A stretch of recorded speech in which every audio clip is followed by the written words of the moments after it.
आज आप सुनेंगे अगहन मास की बेभाव लक्ष्मी व्रत कथा। कथा के अनुसार एक समय की बात है। किसी शहर में कई लोग रहते थे। सभी अपने कामों में वो व्यस्त रहते थे। किसी को किसी से कोई मतलब नहीं रहता। भजन कीर्तन भक्ति भाव दया माया परोपकार जैसे संस्कारों का अभाव हो चुका था। शहर में बुराई बढ़ गई थी। शराब जुआ रस व्यभिचार चोरी डकैती आदि बहुत से गुनाह शहर में होने लगा था। इसके बावजूद उस शहर में कुछ अच्छे लोग भी वो रहते थे। इनमें से शीला नाम की एक औरत जो धार्मिक प्रकृति और संतोष स्वभाव वाली वो महिला थी। उनका पति भी विवेकी और सुशील था। शीला और उसका पति कभी किसी की बुराई नहीं करते थे और भगवान का भजन करने में अच्छी तरह समय व्यतीत कर रहे थे। शहर के लोग उनकी गृहस्थी की सराहना करते थे। देखते ही देखते समय बदल गया। शीला का पति की अच्छी संगति बुरी में बदल गई। अब वो जल्द से जल्द करोड़पति वो बनने का ख्वाब देखने लगा। इसलिए वह गलत रास्ते पर चल पड़ा और फलस्वरूप उसकी हालत भिखारी जैसी हो गई थी। शराब जुए रस सरस गांजा आदि बुरी आदतों में शीला का पति भी फंस गया था।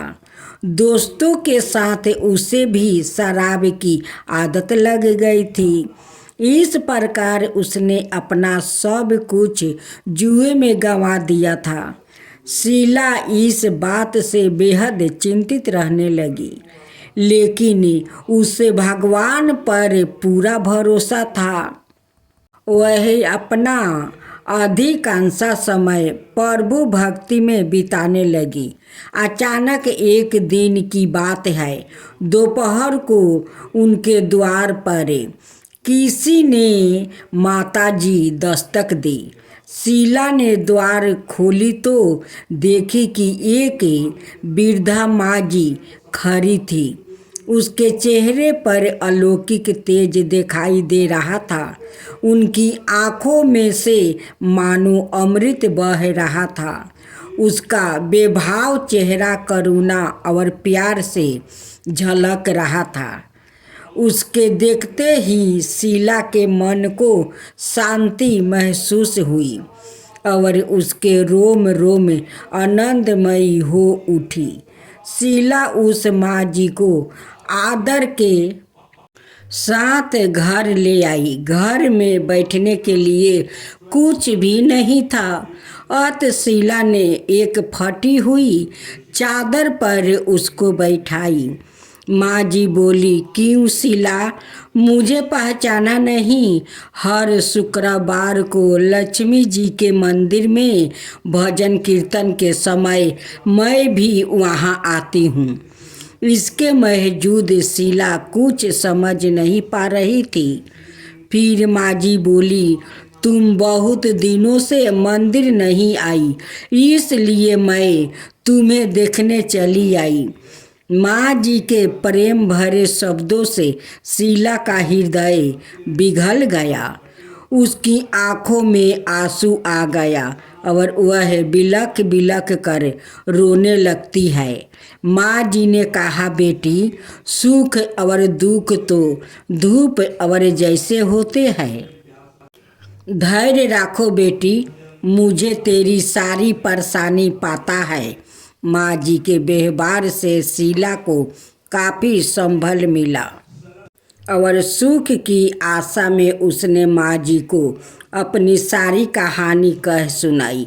माँ जी के व्यवहार से शीला को काफ़ी सुकून मिला और उसने माँ जी को अपनी सारी कहानी सुनाई। शीला के पूछने पर माँ जी ने उसे व्रत की सारी विधि भी बताई। माँ जी ने कहा, बेटी, माँ लक्ष्मी का व्रत बहुत सरल है। उसे वर्ध लक्ष्मी व्रत या बेभाव लक्ष्मी व्रत कहा जाता है। यह व्रत करने वाले की सब मनोकामना पूर्ण होती है। वह सुख, संपत्ति और यश प्राप्ति करता है। शीला यह सुनकर आनंदित हो गई। शीला ने संकल्प करके आंखों खोली तो सामने कोई न था। वो सोच में पड़ गई कि माँ जी कहाँ गई। शीला को तत्काल यह समझते देर नहीं लगी थी कि माँ जी और कोई नहीं, साक्षात लक्ष्मी जी ही थी। दूसरे दिन शुक्रवार था। सुबह स्नान करके स्वच्छ कपड़े पहनकर शीला ने माँ जी द्वारा बताई विधि से पूरे मन से व्रत किया। आखिरी में प्रसाद वितरण हुआ तो प्रसाद पहले पति को खिलाई। प्रसाद खाते ही पति के स्वभाव में काफ़ी फर्क पड़ गया।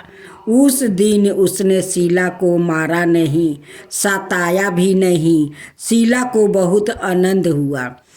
उनके मन में बेभाव लक्ष्मी व्रत के लिए श्रद्धा बढ़ गई। शीला ने पूर्ण श्रद्धा भक्ति से 21 शुक्रवार तक बेभाव लक्ष्मी व्रत किया। 21वें शुक्रवार को माँ जी के कहे मुताबिक उद्यापन विधि करके 7 स्त्रियों को बेभाव लक्ष्मी व्रत की 7 पुस्तक उपहार में दी। फिर माता जी के धन लक्ष्मी स्वरूप की छवि को वंदना करके भाव से मन ही मन प्रार्थना करने लगी, हे माँ धन लक्ष्मी, मैंने आपका बेभाव लक्ष्मी व्रत करने की मन्नत मांगी थी।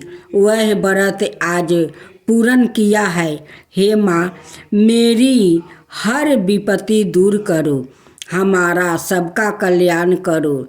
जिसे संतान न हो उसे संतान देना। सौभाग्यवती स्त्री का सौभाग्य अखंड रखना। कुंवारी लड़की को मन भावना पति देना। जो आपका यह चमत्कारी बेभाव लक्ष्मी व्रत करे, उनकी सब विपत्ति दूर करना, सभी को सुख करना। हे माँ, आपकी महिमा अपरंपार है। ऐसे बोलकर लक्ष्मी के धन लक्ष्मी स्वरूप की छवि को प्रणाम किया। व्रत के प्रभाव से शीला का पति अच्छा आदमी बन गया और कड़ी मेहनत करके व्यवसाय करने लगा। उसने तुरंत शीला का गिरवी रखे गहने छोड़ा लिया। घर में धन की वृद्धि हुई। घर में पहले जैसी सुख शांति छा गई। बेभाव लक्ष्मी व्रत का प्रभाव देखकर महलों की दूसरी स्त्रियां भी विधि पूर्वक बेभाव लक्ष्मी व्रत करने लगी।